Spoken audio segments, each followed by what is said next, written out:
ข้าวสารนี่บ่ อืม อืม จักถ้วยนะ2 คนกิน ชอบอยู่ 2 ถ้วยคนละถ้วยเลยลาจนหมดกำลังกินข้าวแซ่บเนาะกินข้าวใหม่นะบ่ โดย อ๋อ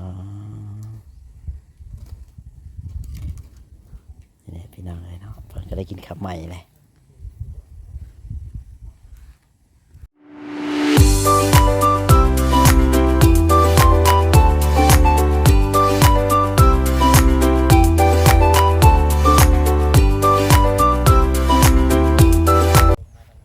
สวัสดีเลยสบายดีพ่อแม่พี่น้อง FC เนาะบ่ว่า FC พังลาวพังไทยแล้วก็ต่างประเทศนำพ่อแม่พี่น้องเนาะก็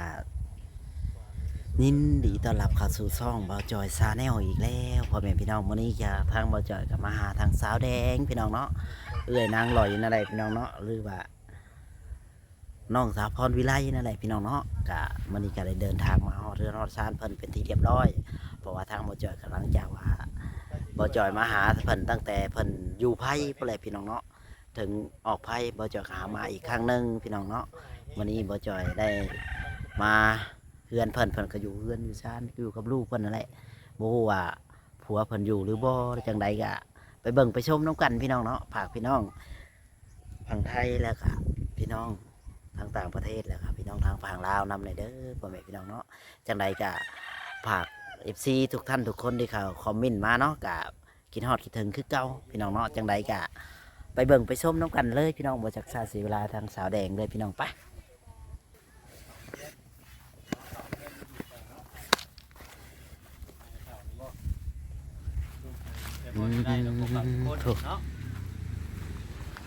ทางสาวแดงพี่น้องเอ้ยแล้วก็อยู่เฮือนอยู่บ่เอาไปเยี่ยงป้าเถอะ ไปดีเด้อบ่จอย โดย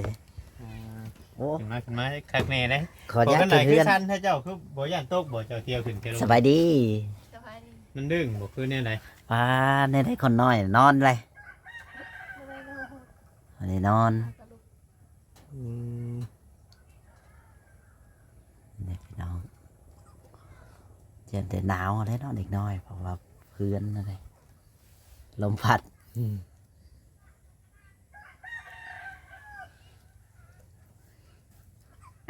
มีคนเข้ามาหาอยู่บ่คุณมือ บ่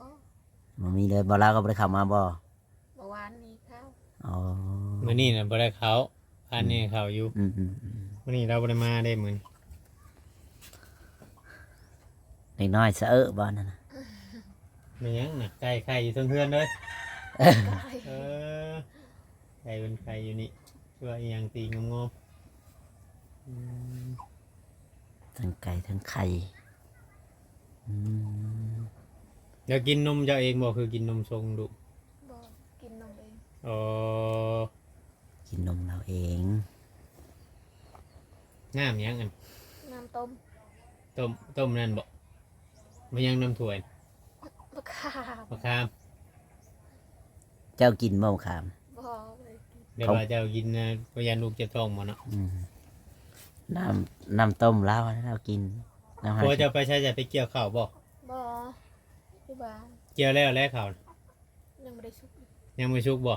บ่ ยังบ่มีตัวชุกเนาะ มีแต่สุกแต่ คัน สุ ได้ ก เกี่ยวจะเกลือเลยบ่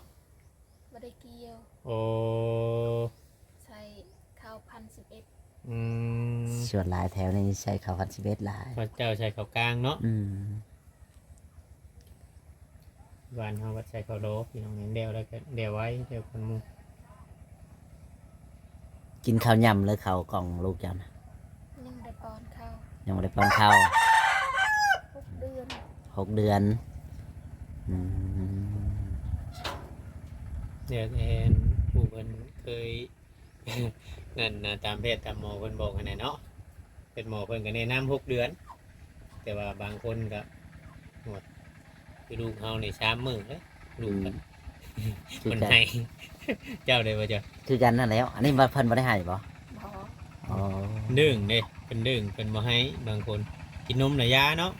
ได้ อืม เมื่อนั้นพาไปหาหมอไปพาเจ้าไปหาหมอหรือว่าพาลูกไปหาหมอ โดน ไปฉีดยาบ่ ฉีดยา อ ฉีดยาทั้งแม่ทั้งลูก คลอดได้คลอดอยู่เพื่อนนี่บ่ เพื่อนเนี่ย เออ เราได้ในต้นหุ้งเรา เติมหุงแค่น ฮันดีถามเราก็แม่นปะ โดน ฮันดีต้นหุ้งแม่นบ่นี่ก็ อันนี้เอาคือไปไล่อยู่พุ่น ถามเราก็ บอกเป็นหยังคือไปไล่อยู่พุ่น เวลาอยู่นี่แหละ ไล่ตรงเงื่อนบ่ไล่บ่ บ่ เจ้าเล่นบ่ ไม่ได้เล่น เอาคือไปไล่อยู่พุ่นใช่ ไปนั่งอยู่คุณแหละ อ๋อตั้งอยากไปนั่งอยู่พุ่น โดน เออคลอดแต่2คนผัวเมียนี่บ่ สาวพรไปนั่ง อ๋อมือคลอดนะ โดน เออ สาวพรแล้วจับ อืมปู่ย่าได้จ้ะย่าได้จ้ะ ยาไม่ได้จับ เพิ่นมาอยู่บ่ มาแต่นั่งในเตียงนั่นแหละ อืมเพิ่นบ่จับบ่หยังเลย บ่ เออเป็นอะไรเป็นคลำน้ำหีดคือว่าเนี่ยแหละ เราเคยจับ เออยันมาเป็นน้ำหีดน้ำหยังเนาะมันก็บ่ฮู้คือกันว่าทางนี้ บ่เคยจับ คือการเมียคอยนี่มีแต่แม่คอยเบิดทุกอย่างนะจับเราชมเราบายเบิด คือว่านะเขา ผู้หญิงบ่คือผู้ชายพอก็ยังบ่ฮู้ ตัวยิง ผู้หญิง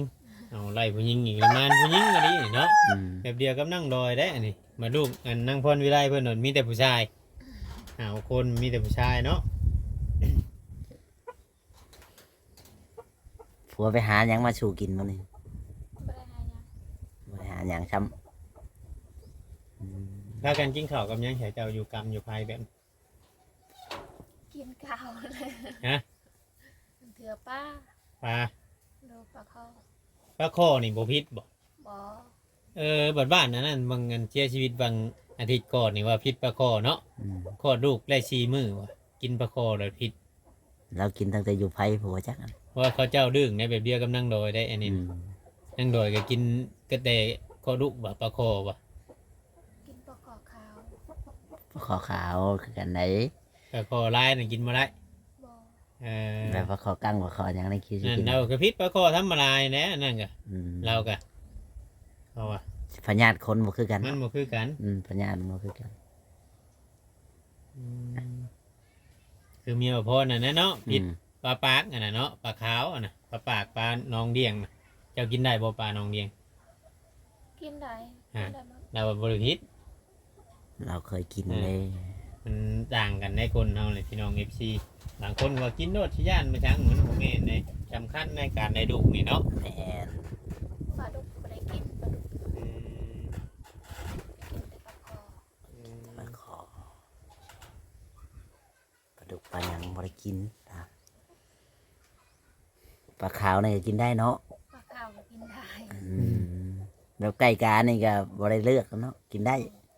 บ่ได้เลือกสีดำสีแดงบ่ไก่นี่ ไม่ได้เลือกกินหมด กินในเบิด บางคนเขาเลือกได้กินได้ไข่ดำแม่นบ่ แม่น ถ้าเฮาถามหลายคนได้เฮาจักเขากินบ่ได้เขาว่า จนพุ่นได้หึงพุ่นแล้วเขายังได้กิน กิน ลำเมียนหมด โดน มีชื่อแล้วบ่คนน้อย ตั้งชื่อแล้วบ่ มีอยู่แล้ว ชื่อในใดไผตั้งให้นะ ตัวใหญ่ตังให้ ชื่อในใดนะ เรียกลืมนะ เอ้าลืมมาชื่อลูกตัวเองหวานนี่ เอาบอล เอาน้องแดงวันสร้างว่าแท้ ลืมชื่อลูก ผู้ใหญ่ เด้ ตั้งให้ทั้งบ่ลาวบ่ โดน เพิ่นฝากมาให้ตั้งชื่อให้ลูกทำผู้ใดอยากจักก็มีแต่เข้าไปเบิ่งในคลิปเท่านั้นแหละเนาะ อืม เราก็บ่ได้เบิ่งคลิปจบว่าเพิ่นตั้งชื่อแนวใดอืม สะพรวิไลเอ้ยชาวแดงว่าอะไรชาวพรวิไลเว้าไปเรื่อย ตัวเจ้าเข้าขึ้นดีพุ่นบ่ โดน อ๋อแต่ตอนคืนตอนยังเราก็มาอยู่บ่ มา มาเนาะ ๆผัวเราบ่เคย ยันมา ปา ไปเจอกับลุงกับยังหนดไปเจอกับลุงบ่คืออันน้องเคย น้องเคยตัว ไอ้เกิงอะนะ น้อง เอ เค อย น้องเคยเนาะ ลุงนี่ไหน ลุง บ่ได้ไปเรื่อยเนาะ เจอ ยันเราไปเจอกับน้องเคยโดดน้องเคยว่าบ่อยากมื้อนี้เนาะมาบอกให้พรไม่ได้เมื่อนอนน้ำน้องดอยว่ะโอ้ โหดแท้ ว่าลูกเมียยังน้อยลูกยังน้อยอยู่แบบนี้เราสิมาอีดอกอันนี้นะนำบ่ปลาเนาะ เราเคยป้าให้เจ้านอนผู้เดียวอยู่ปะ บ่ เราบ่เคยได้ผัวเราบ่เคย แม่สิไปทำใดกันยังมาคือเก่าเนาะ โดย อืม แต่ก่อนเนี่ยเจ้าอันเคยคลอดลูกอันผู้นั่นเนี่ยแต่ลูกเจ้ายังน้อยนี่ได้ประมาณจากเดือนจังได้พากันไปหาพ่อเขา จนย้าย ใหญ่พุ่นบอก โดย ใหญ่ใหญ่เติบบ่เจ้าเอามื่อปลาไว้น้ำยาตอนนั้น ย้ายเติบ อืมว่าบางคนนั่นเราเห็นเขาเจ้าลูกน้อยๆเนาะอุ้มมาหาคอเขาเนาะ อืม น้อย หนังแดงเนี่ยดำเดือนดำใดนี่แล้ว ๆแม่นเงินคมหมูมีเดี๋ยวพี่น้องเอามาจะใช้ชาเก่าตัวนี้ เขาหญ้าปัน โอ้ย่าน่ะเพิ่นเกี่ยวแล้ว เยี่ยวในบลาย โอ้เกี่ยวแล้วของโบราณบันไดพี่น้องเนาะปันให้อืม อะไรกินก่อน เป็นปกติทางนี้เขาเจ้าอยู่กรรมอยู่ไพ่นี่อยู่แต่สามมือบอก 3 มื้อ อืม ถ้า แต่แล้วไล่ลูกกับไล่หล่นบันไดเนาะ อืม ทำคือทางเฮานี่หว่อยยังไม่ได้ออกกรรม ก็ นะ 4 มื้อ ลูกกก4มื้อสิเลินมื้อหนึงบ่เฮาไป ผัดลูกอีกสมมติว่าไล่อีกคนหนึ่งได้ใช่จากมือบันสองมือบอก 3 มื้อ สามมือเลยบอก 3 มื้อเลย แต่ว่าลูกกกนี่เอาแฮมไล่ซี่ 4 มื้อ เออ ถือว่าออกไว้เนาะบ้านเฮาเนี่ยมันเป็น10ผล แม่นแม่น 10กว่ามื้อ โอ้ย18มือพุ่นนะ2 อาทิตย์14 15มือพุ่น แม่นครึ่งเดือน บ้านเฮานะยันว่าทางนี้ยันว่าเป็นบ้านฮีดเพิ่นบ่คือกันนะ แล้วบ่ได้กินหืดกินยาบ่ได้กินหวานกินหักไม้นี่ได้กินบ่ บ่ บ่ได้กินน้ำต้มน้ำร้อนบ่แบบต้มน้ำร้อนสดตลอด ต้มกินตอนแรง ต้อง ต้ม กิน สดน้ำร้อนบ่คือสดน้ำเย็น น้ำฮ้อน จนเท่าวัดยากเลยจังต้มกิน โดย ในแบบบ่ได้ข้างไว้ บ่ ผู้เป็นนั่นลูกเป็นผัวก็คือสิบ่อันทุกข์ซ้ำชุมเฮาทั้งปานใดเนาะ อืม ทางบ้านเฮานี่อดีได้ต้องต้มน้ำตลอด ต้องบ่ให้ขาดด้วยน้ำร้อนนี่ แม่น ลูกเมียต้องได้กินน้ำร้อนตลอดแล้วก็ต้องได้อาบน้ำอุ่นตลอดเนาะทำมาอยู่ไผ่นะ แม่น แบบบ่ให้ปะ ขนาดเราอยู่ไผเรายังบ่ได้มีไผจากนั้นได้หมอต้มน้ำมา แบบสบายเนาะ แบบง่ายๆแบบชิวๆ แบบว่าอยาก สบ กินเลยอย่างดังไผใส่อะนะชาวนั้น อืม แม่นบ่ โดย อันใด อืม เขาแบบง่ายๆเลยแบบว่าเขาบ่คอยอันนั้น แบบง่ายๆชิวๆพี่น้องเอ้ยไปนอนน่ะตอนคืนน่ะไปนอนทางนั้นบอกคนนอน นอนไม่หลับ นอนอยู่ฮันเจ้านอนอยู่นี้ โดย ทางพุ่นน่ะผัว เออ เมียบ่นอนใกล้ประตูคือว่าบ่ให้เพื่อนนอนทางประตู นอนไม่มีหรอก อืมจนนั่นนะพี่น้องสมมติว่าเขาอิงไปอิงจังกะชีเพิ่งก็เลยสิตื่นเลยเด้อเนาะ เออ เออ อันนี้ยังเราบ่นั่นยังอันนั้นนะยังบ่อันนั้นยังน้อยอยู่ แล้วลูกเจ้าผู้นั้นก็มาอยู่นำกันเลยบ่บ่ได้มาอยู่ยาบ่ อยู่น้ำยาแล้วติดยา อ๋อตอนนี้น่ะมาอยู่ในพุ่นแล้วแล้วก็เขาโรงเฮียนเลย เขาเงียนเลย อืม นานๆเราออกมาทีนึง โดย อืม นี่แหละชีวิตสาวแดงไผบ่ใหม่บ่หัวเข่าจังนะ เนาะมองแต่นั่งลมจะว่า บ่ ทุกข์แล้วปะยะใช้ลายอยู่บ่น้ำมื้อหนึง หนึ่ง หากระหนึ่งบ่ โดย เออน้ำมื้อหนึงบกน่ะบ่แห้งแน่เนาะ มาเพื่อให้ เออ เพื่อเคยให้อยู่บ่ บ่ บ่ติยันว่าเคยหาอยากกินหนึ่งแต่เว้นคือว่าเนี่ย หมูแพนหมูเจ้าบ่นำ โดย เลี้ยงหมูห้างก็เลี้ยงนี่บ่ หากระเลียงนี่แหละ เอฟซีอยากซื้อหมูเรายังบ่ขาย ชื่อไปยังอ่ะนะ ตัวละหมื่นเรายังบ่ขายเขาอยากได้มัน คือ แพ บ่ ง ค้ารถตัวละหมื่น มูตัวเดียว เออ เราบ่ขาย ทางว่า มันตามก้นเราไปง่อยๆไปหาไปอย่ามาตามไป บ่มันหู้บ่ เขาเลยอยากได้ อืมเจ้าเอามาจะใช้คือหู้แทนหมู พูดอยู่บ้าน ตัวเท่าไรจะซื้อมาตะกี้ 500,000 ซื้อแต่ยังน้อยๆพุ่น โดย วันนี้เฮามาเลี้ยงเฮายังเฮาบายมันคุ้นเนาะมันดึงกับเฮาแหละมันอาจสิเคยชินมันฮู้มัน ขนาดเราไปหาหน่อไม้หมูก็ยังไปนำ บอกหมุนป้าหน่อไม้ไปเลย ไปเลย เอาแล้ว สร้างว่าแท้บ่จอย อ้าวมันไปคือหมาคือหมู จะทอดมือ เออ เมื่อกับเมื่อนำกันนั่นไหนมันไม่ได้เมื่อก่อนไหน เออ คันเห็นหมูคือเห็นแล้ว อืม หมูก็ต้องดูจากควบ ผูกแห้งอันนี้เนาะ อืม คือผูกมันใช่ตอนนี้นะ ข้าวยังเลย อ๋อจนเท่าเขาเจ้าเกี่ยวเขาเบิดได้จังปล่อย โดย อื ห ม ลายคน เพราะว่าเขามันเริ่มออกได้เนาะอ๋อ จะไปดูดของเขาสิให้ ปอจะเป็ด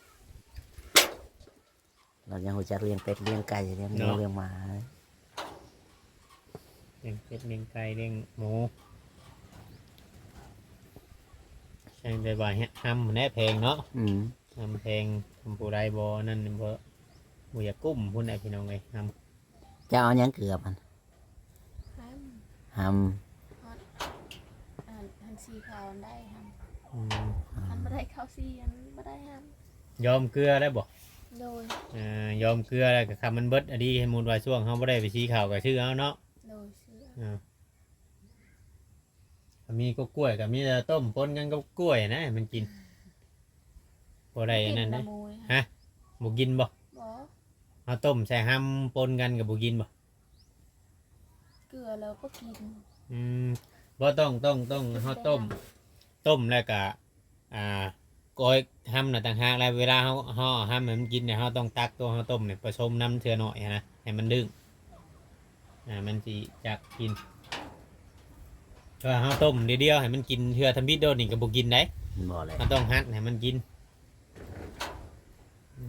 มันเกลือห้ามกินแต่ห้าม เออ บ่กินน้ำอีก บ่กินน้ำอีก เกลือห้ามเป่านี่ ใส่น้ำลายก็บ่กิน อ๋อต้องใส่น้ำน้อย โดย ๆเป็นอยากแซ่บบ่อยง่ายจ้ะ แย่เลยมีประโยชน์ อยากแซ่บ อืม พี่น้องเนาะ นี่ เข้ามาหาทางเพิ่นกับโบได้พ่อผัวเพิ่นดอกเพราะว่ามีเพิ่นดีแน่มื้อนี้พี่น้องอยู่ทางบ้านชุมเพิ่นแล้วก็ทางเงินเข้ามาทางเงินพอมีได้เราก็เบาอยู่เนาะ นี่ ว่ามีเงินดีมื้อนี้แล้วมื้ออื่นพุ่นนะเขาเจ้าส่งสการเนาะมื้อบ่คือมื้อ วัน เนาะ เสาร์ มันเช้ามื้อเนาะ แม่ อืม อยู่แบบนี้งอมๆกับลูกนี่แหละเนาะ ยามนี่ยังว่าธรรมดาแล้วมันทันได้สาดหนาวจันเข้ามาปานใดมันหนาวนี่แห้งสิบ่เป็นได้อยู่เนาะ อยู่ เพ บ่ ราะ ได้ ว่ากระจกกระจานมันยังเราก็ขาดบ่ได้เลยพี่น้อง ลูกแล้วนั่นติมันสิหนาว เพราะว่าการใช้เครื่องโครงเราก็โอ้ยรวมบบซีเห็นเนาะนะ อืม เบิ่ง เจ้าฮู้จักบ่คนมาลักเขาสาวพรวิไลนะฮะ มันน้องมือเอา น้องมือเอา โดย น้องคนนั้น น้องอยานา อ๋อ น้องอยู่หน้ามาเอา โดย เขาเจ้าบอก ชอบพรว่ามือเอาข้าวจนหมด คือเฮ็ดเฮียเฮ็ดหยังจะละว่าเนาะ อืม ว่าน้องก็บ่ถามเขาเจ้าบ่ฮู้เราอ่ะ ยันว่าคนหลักเนาะ ไทยฉลาดเขา อืม ก็ไปเรื่อยๆกันจากกันนั่นกันเนาะ แม่นอย่าว่าน้องมาตักเอาเลยก็ ยันบ่บอกเอ้ย อืม เนาะยันเราบ่เห็นเนาะว่าเราไปบ้าน กับผักเมื่อวาน ไปแค่นั่งรอยเมื่อวานนี่น้อง เจ้าเคยไปเฮือนนางลอยจักเทื่อแล้วจัน ก็ได้ไป คิดอยากไปอยู่บ่ จะไป อยากไปคือกัน ลูกใหญ่ก่อนเนาะ โดย ลูกใหญ่แล้วจึงไปเยี่ยมไปยามกันน้อง อยากไปกันนั่นเนาะไปหาไปฟุ้น ทา ที่ ง ป่า เงินพรวิไลเพิ่นตั้งเก่งอันนี้ย่างไปเหาะเนาะ ยังไปเมื่อวานนี้ เจ้าเคยย่างไปบ่พุ่น บ่เคย บ่เคยเราบ่เคยไปแปลว่าเราบ่เคยไป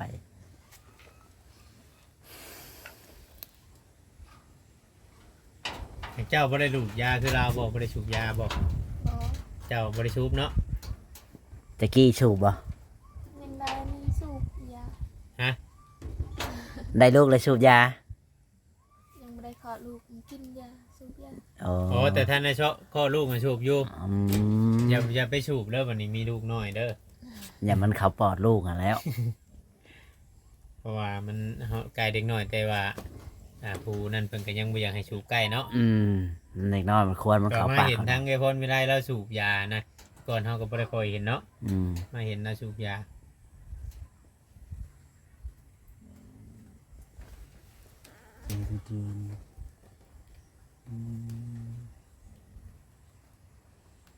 เยี่ยมมายามเช้าแดงท่าน